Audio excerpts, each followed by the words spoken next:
গলায় টাই আছে, পরনে প্যান্ট আছে, টাকনোর নিচে আছে, দাড়ি চাঁচা আছে, হাতে সিগারেট আছে। এইটা কোন থানা? সাথিয়া থানার কোন এক ভদ্র বড় ডাক্তার, আপনার পিজিতে ডাক্তারি করে 3 লক্ষ টাকা বেতন।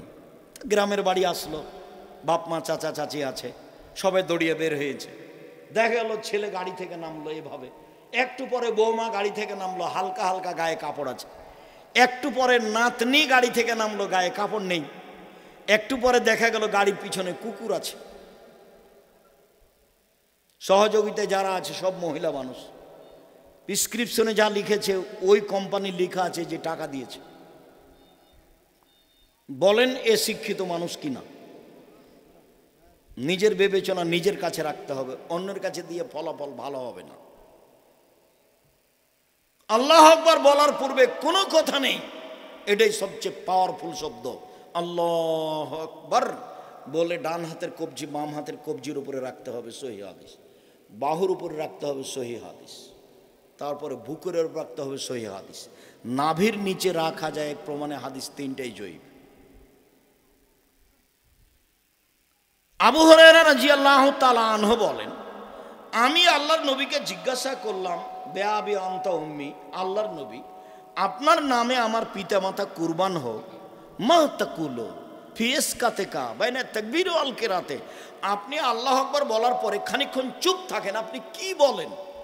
কি বলেন আল্লাহর নবী একটু বলেন তো, আপনি চুপ থেকে কি বলেন? তখন আল্লাহ রাসূল বলছেন, আমি বলি আল্লাহুম্মা বাঈদ বাইনি ওয়া বাইনা খাতায়ায়া কামা বা'আদতা বাইনাল মাশরিক ওয়াল মাগরিব। হে আল্লাহ, তুমি আমার মাঝে আর আমার পাপের মাঝে অত দূরত্ব করো পূর্ব পশ্চিম যত দূরত্বে রয়েছে, মানে পাপ যেন আমার ধারে কাছে না থাকে। আল্লাহুম্মা নাক্কিনি মিনাল খাতায়া কামা ইউনাক্কা সাউল আবিজু মিনাত দানাস। আমাকে পাপ থেকে ধুয়ে পরিষ্কার করে দাও, সাদা কাপড়কে যেভাবে ময়লা থেকে ধুয়ে পরিষ্কার করা হয়। আল্লাহুম্মা মাগসিল খাতায়া বিল মাই ওয়াস সালজি ওয়াল বারাদ। হে আল্লাহ, তুমি আমার পাপকে তুষার দিয়ে, বরফ দিয়ে, ঠান্ডা পানি দিয়ে, পরিষ্কার পরিচ্ছন্ন পানি দিয়ে ধুয়ে পরিষ্কার করে দাও। এইটা আমি বলি। আলী রাদিয়াল্লাহু তাআলা আনহু বলেন যে কামা রাসূলুল্লাহ সাল্লাল্লাহু আলাইহি ওয়াসাল্লাম সালাহ কাব্বারা, তিনি সলাতে দাঁড়ালেন, আল্লাহু আকবার বললেন। তারপরে তিনি বলছেন, ইন্নী ওয়াজ্জাহতু ওয়াজহিয়া লিল্লাযী ফাতারাস সামাওয়াতি ওয়াল আরদ হানিফা ওয়া মা আনা মিনাল মুশরিকিন। আমি আমার মুখমণ্ডলকে সে আল্লাহর দিকে করলাম অনুগত হয়ে, অভিমুখী হয়ে, যিনি আকাশ জমিনকে সৃষ্টি করেছেন। আমি মুশরিকের অন্তর্ভুক্ত নই। ইন্না সলাতি ও নুসুকি ও মাহিয়া ও মামাতি লিল্লাহি রাব্বিল আলামিন। আমার সালাত, আমার কুরবানি, আমার ইবাদত সব একমাত্র আল্লাহ তাআলার জন্য।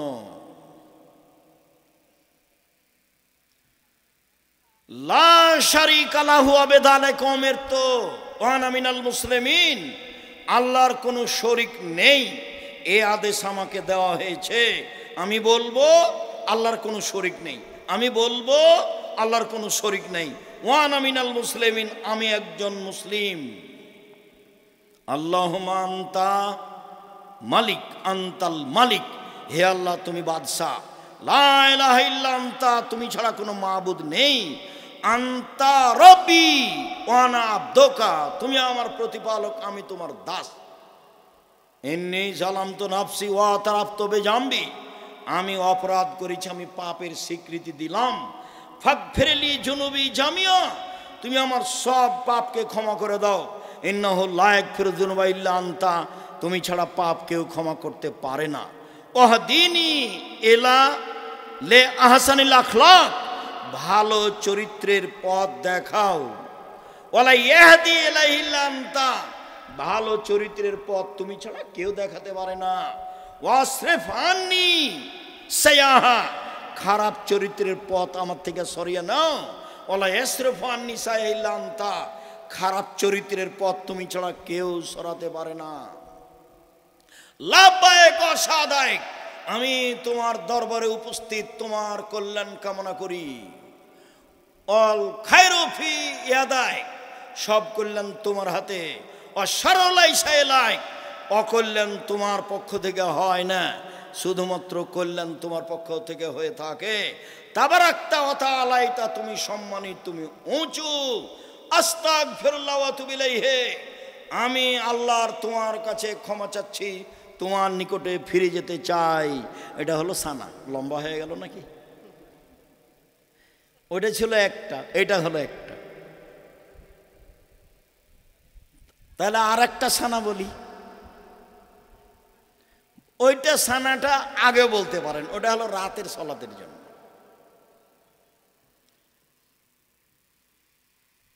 আল্লাহুম্মা লাকাল হামদু আনতা মালিকুস সামাওয়াতি ওয়াল আরদ ওয়া মান ফিহিন্না, হে আল্লাহ তোমার প্রশংসা, আসমান জমিনের প্রতিষ্ঠাতা তুমি। কাইয়ুমুস সামাওয়াতি ওয়াল আরদ ওয়া মান ফিহিন্না, এবং এর মধ্যে যা কিছু আছে তার প্রতিষ্ঠাতা তুমি। ওয়ালাকাল হামদ আনতা নূরুস সামাওয়াতি ওয়াল আরদ ওয়া মান ফিহিন্না, প্রশংসা তোমার, আসমান জমিন এবং তার মধ্যে যা কিছু সবার আলো তুমি। ওয়ালাকাল হামদ আনতা মালিকুস সামাওয়াতি ওয়াল আরদি ওয়া মান ফিহিন্না, প্রশংসা তোমার, আসমান জমিনে যা কিছু আছে তার মধ্যে যা কিছু আছে সবের মালিক তুমি। লাকাল হামদ, প্রশংসা তোমার। লেকাউকা হাক্কুন, তোমার সাক্ষাৎ সত্য। অকাউলুকা হাক্কুন, তোমার কথা সত্য। অল জান্নাত হাক্কুন, জান্নাত সত্য। অন্নার হাক্কুন, জাহান্নাম সত্য। অন্নাবিউনা হাক্কুন, নবীগণ সত্য। অসাত হাক্কুন, কিয়ামত সত্য। ও মুহাম্মাদুন হাক্কুন, মুহাম্মদ সত্য। আল্লাহুম্মা আসলামতু নাফসি ইলাইকা, হে আল্লাহ আমি নিজেকে তোমার কাছে সমর্পণ করলাম। আমান্ত বেকা, আমি তোমাকে মেনে নিলাম। ওয়ানাবত ইলাইকা, আমি তোমার কাছে ফিরে গেলাম। ওয়া খাসামত ইলাইকা, আমি ঝগড়া বিবাদ তোমার কাছে সমর্পণ করলাম। ওয়া হাকামত ইলাইকা, আমি বিচারাদি তোমার কাছেই সমর্পণ করলাম সব কিছু। ওয়া তাওয়াক্কালতু আলাইকা, তোমার উপরে আমি ভরসা করলাম। আল্লাহুম্মা গফিরলি মা কাদ্দামতু ওয়া মা আখারতু ওয়া মা আসরারতু ওয়া মা আলামতু ওয়া আনতা আলামু বিহি মিন্নি। আল্লাহ তুমি আমার আগের পাপ, বড় পাপ, ছোট পাপ, বড় পাপ, প্রকাশ্য পাপ, অপ্রকাশ্য পাপ, যত জীবনে পাপ করেছি সব ক্ষমা করে দাও। তুমি যে পাপ জানো আমার জানা নাই, সেটা তুমি ক্ষমা করে দাও। লা ইলাহা ইল্লা আনতা, তুমি ছাড়া কোনো মাবুদ না। আনতাল মুকাদ্দিম ওয়া আনতাল মুআখির, তুমি আগে থেকে আছো, তুমি চিরদিন থাকবে। তুমি ছাড়া প্রকৃত কোনো মাবুদ নেই। এটা একটা সানা। যাক, ছোট সানাই থাকি। তারপরে আউযু বিল্লাহি মিনাশ শাইতানির রাজিম, মাদরুদ বিতাড়িত শয়তান থেকে পরিত্রাণ চাচ্ছি। বিসমিল্লাহির রহমানির রহিম, পরম দাতা দয়ালুর নামে আরম্ভ করলাম। আলহামদুলিল্লাহি রাব্বিল আলামিন, বিশ্বজগতের প্রতিপালকের প্রশংসা। আর রহমানির রাহিম, তিনি হচ্ছেন পরম দাতা দয়ালু। মালিক ইয়াউমিদ্দিন, তিনি হচ্ছেন বিচার দিনের মালিক। ইয়াকা নাবুদু, একমাত্র তোমার ইবাদত করি। ওয়া ইয়াকা নাস্তাইন, একমাত্র তোমার নিকটে সাহায্য চাই। এখন পর্যন্ত কিন্তু কিছু হয়নি। এখন পর্যন্ত যা বললাম সব কিছু তারই প্রশংসা। এখন পর্যন্ত নিজের জন্য কিছু বলিনি। এত কিছু বলার পরে এখন বলছি, ইহদিনাস সিরাতাল মুস্তাকিম, আমাকে সোজা পথ দেখাও। সিরাতাল্লাযিনা আনআমতা আলাইহিম, ওই পথ তুমি দেখাবে যাদের ভালোবেসেছো। গায়রিল মাগযুবি আলাইহিম ওয়ালাদ-দাল্লিন, ওদের পথ তুমি দেখায় না যাদের খারাপ বেসেছো। আমিন। লম্বা সময় ধরে তোমার নিকটে যে প্রার্থনা করলাম এটা কবুল করো। সূরা ফাতিহাতে একটাই বাক্য আছে, সেটা হলো আমাকে সোজা পথ দেখাও, সরল পথ দেখাও। আবুল আলা মওদুদী রাহিমাহুল্লাহ বলেছেন, আমাকে রাজপথ দেখাও। পৃথিবীর সব বিদ্বান বলেছেন, আমাকে সোজা পথ দেখাও। আর উপরে যা কিছু বলা হয়েছে শুধু এটা বলার জন্য। হঠাৎ যদি একটা লোককে বলেন যে ভাইজান আমার ছেলের হাত ভেঙে গেছে, 10,000 টাকা দেন তো, বলে কে তুই রে? তুই টাক্স সাল এখানে আমি বানিয়ে রেখেছি নাকি তোর জন্য? ভাইজান আসসালামু আলাইকুম, আপনি খুব ভালো মানুষ, সবাই আপনার প্রশংসা করে, আপনি মানুষকে দিয়ে থাকেন, ভাইজান মনে কিছু নিয়েন না, সবাই আপনার কাছে পায় সেই জন্য এসেছি। আমার ছেলের হাত ভেঙে গেছে, একটু দয়া করে আপনাকে অনুরোধ করে বলছি, আত্মা ধরে বলছি, ভাইজান আমাকে 10,000 টাকা দেন। আচ্ছা এখন যা, বিকেল আসিস, দেখি কি করা যায়। একটা কিছু বলবে, আর প্রথমে গিয়ে যদি বলেন 10,000 টাকা দেন, এটা মানুষই সহ্য করে না, তো আল্লাহ করবেন কি করে? এখন আল্লাহকে কিছু বললে উনি খুশি হন, কি বললে খুশি হন? প্রশংসা করলে খুশি হন, প্রশংসা, বাস কি নিবা নাও, খালি বলো, খালি বলো সুবহানাল্লাহ, আলহামদুলিল্লাহ, আল্লাহু আকবার, লা ইলাহা ইল্লাল্লাহ, যা চাইবে ভরে ফেলে দেব। সুবহানাল্লাহ আলহামদুলিল্লাহ বলো, আকাশ জমিন আমি নেকি দিয়ে পূর্ণ করে দেব। আফজালুদ দুআ আলহামদুলিল্লাহ, সবচেয়ে উত্তম দোয়া আলহামদুলিল্লাহ। আফজালুজ যিকরি লা ইলাহা ইল্লাল্লাহ, উত্তম জিকির হলো লা ইলাহা ইল্লাল্লাহ। মানুষের মুখে উচ্চারণে একেবারে হালকা দুটা বাক্য, আল্লাহর নিকটে অতীব প্রিয় দুটা বাক্য, দাঁড়িপাল্লায় অতীব ভারী দুটা বাক্য, তা হলো সুবহানাল্লাহি ওয়া বিহামদিহি সুবহানাল্লাহিল আযীম।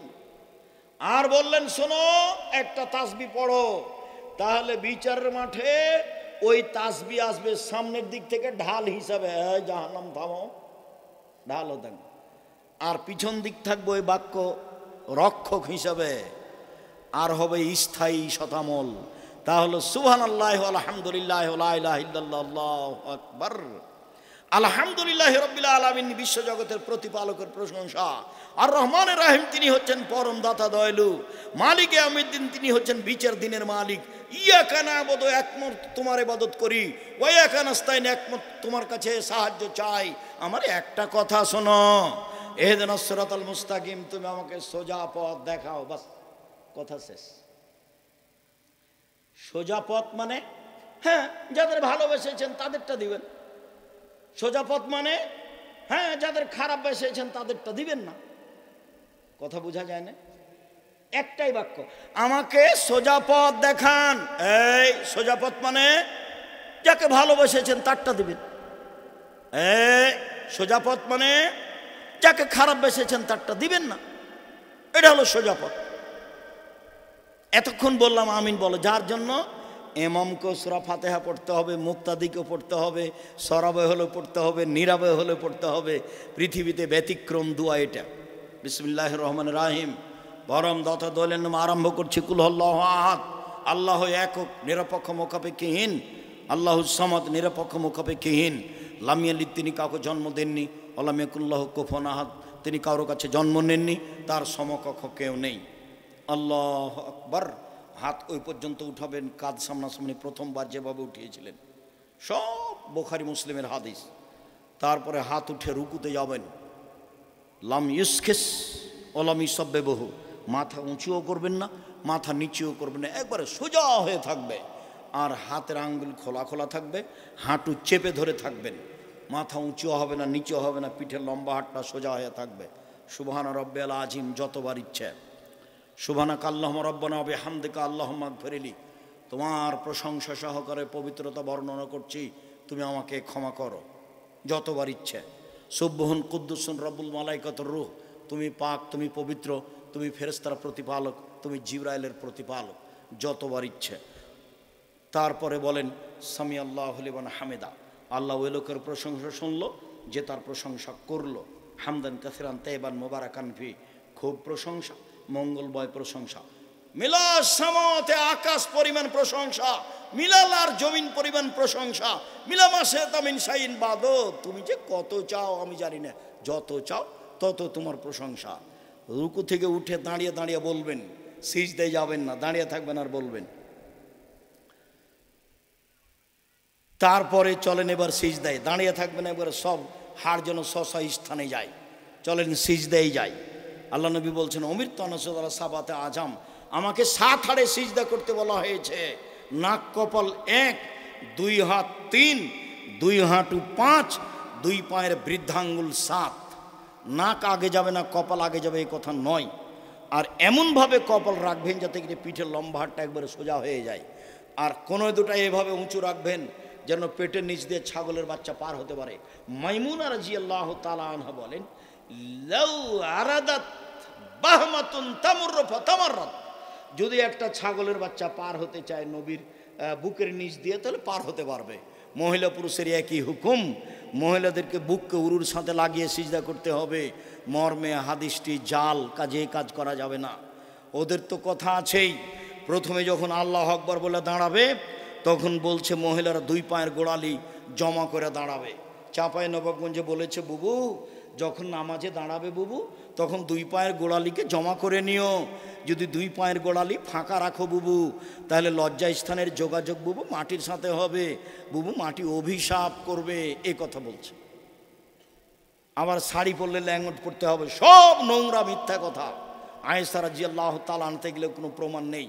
সবারই বুকের নিচ দিয়ে ছাগলের বাচ্চা পার হতে পারবে, এইভাবেই সালাত আদায় করতে হবে, এইটাই চূড়ান্ত। শুনুন, বুককে উরুর সাথে লাগিয়ে আঁটো সাঁটো হয়ে সিজদা করতে হবে, মর্মে হাদিস জাল, এর প্রমাণ নেই। সিজদায় গিয়ে বলেন সুবহান রাব্বিয়াল আলা যতবার ইচ্ছে, বলুন সুবহানাকা আল্লাহুম্মা রাব্বানা ওয়া বিহামদিকা আল্লাহুম্মা ইগফিরলি যতবার ইচ্ছে, বলুন সুবহান কুদ্দুসুন রব্বুল মালাইকাতুহু যতবার ইচ্ছে, বলুন আল্লাহুম্মা ইগফিরলি জামবি কুল্লাহু দিক্কাহু জুল্লাহু ওয়া লাহু আখিরুল নিয়ত ওয়া সিররা। আল্লাহ আমার ছোট পাপ, বড় পাপ, প্রকাশ্য পাপ, অপ্রকাশ্য পাপ, জীবনে যত পাপ করেছি সব ক্ষমা করে দাও। এরপরে আপনি কোরআনের আয়াত বাদ দিয়ে যত হাদিসের দোয়া আছে সব বলতে পারেন। এবার সিজদা থেকে উঠে আসেন, বাম পায়ের পাতার উপরে বসেন, ডান পা খাড়ো করে দেন। বাম পায়ের পাতার উপরে বসেন, ডান পা খাড়ো করে দেন। ইকা হারাম। ইকা কাকে বলে? সিজদা থেকে উঠে দুই পায়ের গোড়ালি খাড়া থাকবে আর দুই পায়ের গোড়ালির উপরে বসে যাবে। বুঝলেন কথা কি? সিজদা থেকে উঠছেন তখন দুই পা কেমন হয়ে আছে? খাড়া হয়ে আছে। আর ওর নিতম্ব এবার কোথায় এসে লাগলো? গোড়ালির ওপরে। এটা না যায়, এটা নিষেধ। ওকবা আর একটা, সিজদা থেকে উঠে যখন দুই পা দুই দিকে সরিয়ে দিয়েছে, নিতম্ব মাটির উপরে রেখে দিয়েছে, এটাও না যায়। মনে থাকবে না মনে হয়? সরিয়ে দিল দুই পা, এটাও না যায়। খাড়ো করে রেখে নিতম্ব মাথার উপরে নিল, পায়ের গোড়ালির উপরে, এটাও না যায়। তাহলে কি করবে? বাম পায়ের পাতা বিছিয়ে দেবে, ফ্রেশ রিজলাহুল ইসরা, বাম পায়ের পাতা বিছিয়ে দিবে, ওর উপরে বসবে। ওয়ানসিবু রিজলাহুল ইউমনা, ডান পা খাড়ো করে রাখবে। আর বললেন ওয়ায়ানহা ইয়াফতারেসা কামা ইয়াফতারেসু সাবু, সিজদার সময়তে কুকুর যেভাবে হাত রেখে দেয় সেভাবে রাখা নিষেধ। এটা মনে হয় বুঝাতে পারি না। কোনই পর্যন্ত মাটিতে লেগে থাকবে, মহিলা পুরুষ সবার হারাম, এইভাবে থাকবে, এইভাবে নয়। এটা বলছেন আল্লাহ নবী কুকুরের রাখার মতো, বাঘ শ্রীগালের রাখার মতো, ভাষা ওইভাবে উল্লেখ করেছে। উঠে আসেন আল্লাহুম্মা ইগফিরলি ওয়ারহামনি ওয়াহদিনি ওয়াআফিনি ওয়ারজুকনি, আল্লাহ তুমি আমাকে রুজি দাও, দয়া করো, খেতে দাও, হেদায়েত দাও। তারপরে আবার সিজদায় ওইগুলি দোয়া। এ হলো এক রেখাত। তারপরে এইভাবে আরেক রেখাত। তারপরে আত্তাহিয়াতের বৈঠক, ওই বাম পায়ের পাতার উপরে বসতে হবে, ডান পা খাড়ো করে রাখতে হবে, হাত এভাবে রাখতে হবে। তারপরে সালামের বৈঠক। সালামের বৈঠক হয় 4 রাকাতে, সালামের বৈঠক হয় 3 রাকাতে, সালামের বৈঠক হয় 2 রাকাতে, সালামের বৈঠক হয় 1 রাকাতে, সালামের বৈঠক 4 রাকাতে, জোহর, আসর, এশা। সালামের বৈঠক 3 রাকাতে মাগরিব, সালামের বৈঠক 2 রাকাতে ফজর, সালামের বৈঠক 1 রাকাতে বিতর। বিতর 3 রাকাত পড়তে পারেন, তবে 1 রাকাতের হাদিস সঙ্গে বেশি। মাঝে মধ্যে 3 রাকাত পড়ে নেবেন, সারা জীবনে 1 রাকাতই পড়েন, হালকা ভালো ভারীর চেয়ে। এরপরে চলেন এইবার আত্তাহিয়াতের বৈঠক, সালামের বৈঠক। বাম হাতের আঙ্গুল এভাবে জমা থাকবে, ডান হাতের আঙ্গুল 3টে জমা করে নেওয়ার পরে, 2টা জমা করে নেওয়ার পরে তৃতীয় আঙ্গুলের নখের উপরে বৃদ্ধাঙ্গুলের মাথা রাখতে হবে, গোলাকার এইভাবে করতে হবে। আল্লাহ নবী বলছেন ওয়াতবা বাসারাহু ইলাইহা, এবার চক্ষু এখানে লাগিয়ে রাখেন আঙ্গুলের উপরে। এখন চক্ষু কোথায় থাকবে? আঙ্গুলের উপরে, অবিরাম নড়বে। আল্লাহ রসুল বলছেন লাহে আসাদ্দু আলা শায়তানি মিনাল হাদিদ, লোহা দিয়া মারলে যত আঘাত পায় শয়তান, এইভাবে নড়ালে তার চেয়ে বেশি আঘাত পায়। এটা রাসূলের মুখের ভাষা। শয়তানকে ক্ষমতা দেওয়া হলে কি হবে? সবটা পারে না। এটা তো পাবনা মানে বাড়িঘর ভালো, সাতক্ষীরা মানে বাড়িঘর ভালো নয়। সাতক্ষীরা মানে ওদিকে একটা ঘর এদিকে একটা ঘর, মধ্যে গরুর গাড়ির রাস্তা। কোথায় যে বাহির দরজা? পাবনা মানে বাড়িঘর ভালো না ভাইজান। চতুর্দিক ঘেরা আছে, একটা দরজা আছে, সালাম দিয়ে ঢুকবে। গরিব মানুষ, দরজা নেই, পর্দা ঝোলা আছে। আল্লাহ নবী বলছেন, এই শোনো, দরজা নেই তো কি হবে? ঘুমানোর সময় তো একটা কাগজ খড় কুটিয়ে বিসমিল্লাহ বলে গেটে এখানে রেখে দাও, যেখানে দরজা হতো সেখানে রেখে দাও। শয়তানের বাবাও ভোর পর্যন্ত ভিতরে যেতে পারবে না, কোনো পথ পাবে না, ও যাওয়ার সব বন্ধ। অবাক, বিসমিল্লাহ। চট করে একটা কথা মনে আসলো, মধ্যেখানে বলেই রাখি। পাবনার লোক রংপুর, দিনাজপুর, লালমোহন, নীলফামারী, পঞ্চগড়, ঠাকুরগাঁ, গাইবান্ধা, জয়পুরহাটের চেয়ে ভালো। কেন? বাপ মরার সাথে সাথে বোনকে জমি দিয়ে দেয়, ওরা দেয় না। তাতে বলা হয়েছে যে ভিক্ষে করা টাকা দিয়ে চাউল কিনে ভাত খেয়ে ইবাদত কবুল হবে। শ্বশুরের কাছে যৌতুকের টাকা নিয়ে সেই টাকা দিয়ে চাউল কিনে ভাত খেয়ে ইবাদত কবুল হবে না।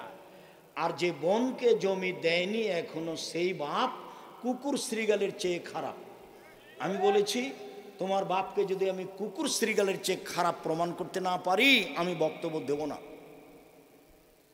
তোমার দাদা 15 শতক জমি রেখে মারা গেছে, তোমার বাপ নিবে 10 শতক 2 ভাগ, আর তোমার ফুফু নিবে 1 ভাগ। সকালে তোমার বাপ নিবে আর বিকালে তোমার ফুফু নিবে, এইটা প্রমাণ করো দেখি। 10 বছর তো বহু দূরের কথা। তোমার বাপকে বলে দিও, আব্বা ভাগ্য নিয়ে এসেছি, ফুফুর জমি খেয়ে মরতে রাজি নই। আপনি কি মনে করেন আমরা ভাগ্য ছেড়ে এসেছি?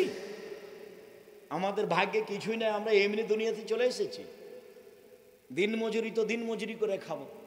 কালকে একটা ছেলে বলছে, আমি হলাম মুসাব্বের, ওস্তাজি আমি আপনার ছাত্র। তুমি আব্দুল মুসাব্বের?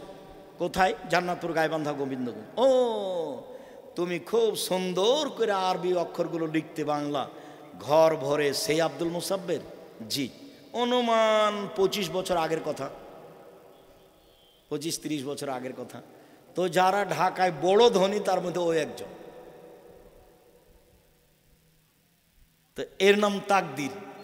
ও তো, আমি তাকে কতদিন পিটালাম, তা আমি বলছি যে তোমার পিটন মনে আছে কি? ওস্তাজি আমি মেধা যার ভালো তাদের মধ্যে, আমি এক দিন মার খেয়েছি। আমি মার খাইনি, মানে আমি ক্লাসে কোনোদিন লাঠি ছাড়া পড়াই নাই। যদি লাঠি না থাকে তো সেদিন ক্লাস হয় না। আর আমি ক্লাসে যাব, কোনো ছেলে পড়া না করে ক্লাসে বসবে, এরকম দুঃসাহস কোনো ছাত্র রাখে না। আমি ক্লাসে যাব মানে চাঁপানগঞ্জের ভাষাতে, ও তো পড়বে আর বাপটাও পড়বে, ওইভাবে আমি ক্লাসেই যাই না। একটা ছেলে আজকে খাতা নিয়ে আসেনি, বাংলা খাতা, কালকে নিয়ে আসবে না, তখন আমি শিক্ষক, ওই শিক্ষক আমি নই। আমি এই মেজাজে আছি, তাই বলছি তুমি কি মায়ের খেয়েছো একদিন? তো বলতে যে আমি খুব কমই খেয়েছি, আমার মেধা ভালো ছিল পড়ার জীবন। হতে পারে, সেটাই ঠিক। পড়া হলেও যে মারিয়েছি এমনটা তো কথা নয়। বলেছি যে আমার উপদেশ দিয়ে কাজ হয়নি, তখন লাঠি, এটাই হিসাব। ওটা আল্লাহ রাসূলও বলছে। এইবার আত্তাহিয়াত, তারপরে দুরুদ, তারপরে দুআয়ে মাসুরা, তারপর যা ইচ্ছে দোয়া। অন্তত রব্বির হামহুমা কামা রাব্বায়ানি সাগীরা, অন্তত ভুল করবেন না কোনো সময়। কিছুই তো করতে পারছেন না, সকালে বিকালে তো বাপের জন্য 10 টাকা দান করতে পারছেন না। একজন সাহাবীতে এসে বললেন, আল্লাহ নবী আমার বাপ মারা গেছেন, ও তারা কামালান, টাকা বসে ছেড়ে গেছেন, অলাম ইউসিনি, আমাকে কোনো উপদেশ দিয়ে যাননি। হালি কফিরান উসাদ্দাকান, আমি যদি তার নামে দান করি আমার বাপের পাপ মিটে যাবে কি? কালা নাম, হ্যাঁ। আল্লাহ রসুল বললেন, হাদিস বুখারী মুসলিম। তখন বললেন না যে বড় পাপ ছোট পাপ, বাপ মায়ের নামে দান করলে বাপ মায়ের পাপ মিটে যায়। বুখারী মুসলিমের হাদিস, একাধিক হাদিস আছে। তো দান তো করতে পারছেন না, ভালো ইনকাম করছেন না, তো বাপ মায়ের কিছুই উপকার করবেন না, কি করবেন বলেন তো দেখি? রব্বির হামহুমা কামা রাব্বায়ানি সাগীরা, হে আমার প্রতিপালক, তুমি আমার বাপ মাকে দেখো ওইভাবে বাল্য অবস্থায় যেভাবে আমাকে দেখেছিল। বড় দোয়া, যখন ইচ্ছে বলেন, সকল সন্ধ্যার তাসবিতে বলেন, সালাম ফিরার পূর্বে বলেন আসসালামু আলাইকুম রহমতুল্লাহ, আসসালামু আলাইকুম রহমতুল্লাহ। এরপরে আসলো জিকির, আল্লাহ আকবার, আস্তাগফিরুল্লাহ, আস্তাগফিরুল্লাহ, আয়াতুল কুরসি, আরও তাসবি তাহলিল 33, 33, 34, এইভাবে তাসবি শেষ করে উঠবেন। দুনিয়াতে বেঁচে থাকার সময় একেবারেই কম। একদিন দেখেছিলাম বয়স 20, এখন দেখছি 30। একদিন দেখেছিলাম 40, এখন দেখছি 60। তারপরে দেখছি যে আমরা বড় হওয়ার পরে আমাদের গ্রামে যত মুরব্বী মানুষ ছিল সবাই কি হয়েছে? সবাই চলে গেছে। তার মানে আমরা মুরব্বীর মধ্যে হতে যাচ্ছি। আল্লাহ নবী বললেন আমার উম্মতের বয়স হলো 60 থেকে 62। এরপরে যা বেঁচে আছে তা বোনাসে আছে, আল্লাহর দয়া। তাহলে তো বয়সের শেষের দিকে চলে এসেছি। অল্প দিন বাঁচতে এসে ক্ষমতা দেখাতে হবে না। ক্ষমতা একদিন হারিয়ে যায়, বিগত সরকার তার প্রমাণ। ক্ষমতা একদিন কি হয়? হারিয়ে যায়। ক্ষমতা চিরদিন থাকে না। দাপট দেখে একদিন বাঁচতে চাইবেন না। উপস্থিত বৈঠকের মহিলা শুনুন, দিনই বোন, এই মেঘ কথা বলছো কেন? আজ থেকে ইসলামী পোশাক ছাড়া বাইরে বের হবেন না। আর যে আঁটো সাঁটো বোরকাটা আছে এটা বাড়িতে নিজে জ্বালিয়ে দিবেন। এই ঢঙের ফ্যাশন বোরকা কেন? লজ্জা হয় না কেন? আপনার হায়া কেন হয় না? বাপ মা নাই নাকি? বাপ নাই মানে আপনার লজ্জা কেন হয় না? শরম কেন হয় না? হায়া কেন হয় না? ঢিলা ঢালা বোরকা পরবেন। জাতিকে অঙ্গ প্রত্যঙ্গ দেখিয়ে ক্ষতিগ্রস্ত হয়ে আর ক্ষতিগ্রস্ত করে কি হবে? তুমি তোমার অবস্থা যেভাবে জাতির সামনে পেশ করছো, এ দিয়ে তুমি নিজের কি করলে? জনগণের ক্ষতি করলে, নিজেও ক্ষতিগ্রস্ত হলে। অতএব ঢিলা ঢালা পোশাক পরো, নিজেও বাঁচো, জাতিকেও বাঁচো। আল্লাহ বলছেন মহিলাদেরকে চক্ষু নিচু করে চলতে হবে। আল্লাহ নবী বলছেন পুরুষদেরকে চক্ষু নিচু করে চলতে হবে। আর আল্লাহ নবী বললেন যে 3 শ্রেণীর মানুষ জান্নাতে যাবে, যাবেই। তার এক শ্রেণীর মানুষ বেগানা অপর নারীকে দেখে চক্ষু নিচু করে। যে চক্ষু নিচু করতে হবে, তাহলে মোবাইলে ল্যাংটা মেয়ে কিভাবে দেখবা? টোটালে হারাম, সম্পূর্ণ হারাম। কয়েকদিন বাঁচতে এসে এগুলো করো না। 1 5 ওয়াক্ত সালাত, 2 হালাল রুজি যে কোনো মূল্যে, 3 কোরআন তেলাওয়াত, 4 দুজন যেখানে বসে আছে সেখানে বসা হবে না, যার নাম আড্ডা পিটা। বাস ওটা জীবন থেকে মুছে দিতে হবে। আড্ডা পিটা কাজটা জীবন থেকে কি করে দিতে হবে? মুছে দিতে হবে। যেমন মারিয়াম বলেছিলেন নাসিয়া মানসিয়া, আমি জাতিকে সন্তান কি দিয়ে বুঝাবো? জাতি তো বলবে তুমি জেনা করে সন্তান নিয়ে এসেছো। জাতি তাই বলল, ছি ছি ছি ছি, তোমার মা তো ভালো মানুষ, তুমি জেনার সন্তান নিয়ে এসেছো। ছি ছি ছি ছি, তোমার বাপ তো ভালো মানুষ, তুমি জেনার সন্তান নিয়ে এসেছো। তখন তিনি মুখখান বন্ধ করে বললেন, ছেলেকে বলেন, ছেলে জেনার সন্তান নাকি, ছেলেকে জিজ্ঞাসা করেন। তিনি ভুলে যেতে চেয়েছিলেন জাতির সামনে, পৃথিবীর কেউ না জানায় যেন আমি মারিয়াম। এমন ভাবে আপনি মেয়েটাকে ভুলে যান, মেয়েটার নাম্বার ভুলে যান, যে এরকম নাম্বারে কোনো মেয়ে ছিল এটা যেন আপনার জীবনে ধরা না পড়ে। ওই মেয়ে আপনাকে ধ্বংস করবে, আপনার বাপকে ধ্বংস করবে, আপনার বংশ ধ্বংস করবে, আপনার জাতি ধ্বংস করবে। জুলাইখা তার প্রমাণ। জুলাইখা তার প্রমাণ। জুলাইখা নিজে দরজা বন্ধ করেছিল, সব দরজা বন্ধ করে জুলাইখা নিজে বলেছিল ইসবকে, তুমি আমার সাথে জেনায় লিপ্ত হও। তখন ইসব বলেছিল, মাযাল্লাহ, আমি আল্লাহর কাছে বাঁচতে চাই। ছি ছি, বলো কি তুমি? ইন্নাহু রাব্বি, তোমার স্বামী আমার মালিক। আহসানা মাসওয়া, তিনি ভালো থাকতে দিয়েছেন, ভালো খেতে দিয়েছেন। ছি ছি, এই কাজ আমি করতে পারি না। তোমার স্বামী আমার মালিক, আমাকে ভালো থাকতে দিয়েছেন, ভালো খেতে দিয়েছেন, আমি অন্যায় করতে পারি না। মাযাল্লাহ বলে তিনি দৌড় দিলেন। দরজা খুলে বের হয়েছেন তা বোঝা যায় না।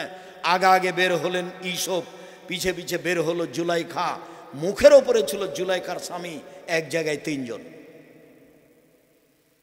জুলাইখা বলল, এই দেখেন, যাকে আপনি লালন পালন করেন সুন্দর করে, সে আপনার সাথে স্ত্রীর সাথে জেনা করতে চায়।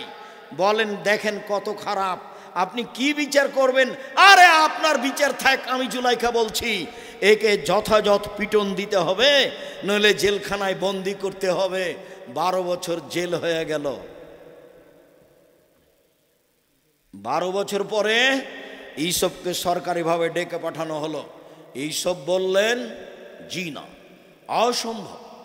জুলাইখাকে জাতির সামনে ঘোষণা দিতে হবে আমি অন্যায় করেছি, ইসব করেনি। যতদিন পর্যন্ত জুলাইখা জাতির সামনে ঘোষণা না দিবে ততদিন পর্যন্ত ইসব জেল থেকে বের হবে না। আমাদের নবী মুহাম্মদ সাল্লাল্লাহু আলাইহি সাল্লাম বলছেন, ইসবের ধৈর্য আমার চেয়ে বেশি, ইসবের ধৈর্য আমার চেয়ে বেশি। আমি যদি 12 বছর জেলে থাকতাম, সরকারের পক্ষ থেকে যদি কেউ আমাকে ডাকতে আসতো, তাহলে আমি বলতাম চলো চলো চলো চলো। কিন্তু ইসব তা বললেন না। এইসব বললেন জুলাইখাকে জাতির সামনে বলতে হবে অন্যায় আমি করেছি, ইসব করেনি। ইউসুফ আলাইহিস সালাম পেয়েছিলেন দাদির চেহারা। ইউসুফ আলাইহিস সালামের দাদি ছিলেন পৃথিবীতে সবচেয়ে সুন্দরী। বলেন তো কে? সারা। ইব্রাহিম আলাইহিস সালামের স্ত্রী সারা। সারা ছিলেন পৃথিবীতে সবচেয়ে সুন্দরী মহিলা। তারই পোতা নাতি হচ্ছেন ইউসুফ। এক স্তর নেমে এসে সেই চেহারা পেয়েছিলেন। শুকরিয়া। মহিলাদের ব্যাপারে আপনারা বেঁচে থাকবেন। আল্লাহ আমাদের যারা মারা গেছে, একটু যাওয়ার সময় কেউ খালি হাতে যাবেন না। কি কি বই আছে আমার জানা নেই। আব্দুল্লাহ সবার কাছে প্রিয় মানুষ, আমিও তার বক্তব্য শুনতে চাই। তার ব্যতিক্রম বই হলো বুখারীর সারহ মিন্নাতুল বারি। আর যেগুলো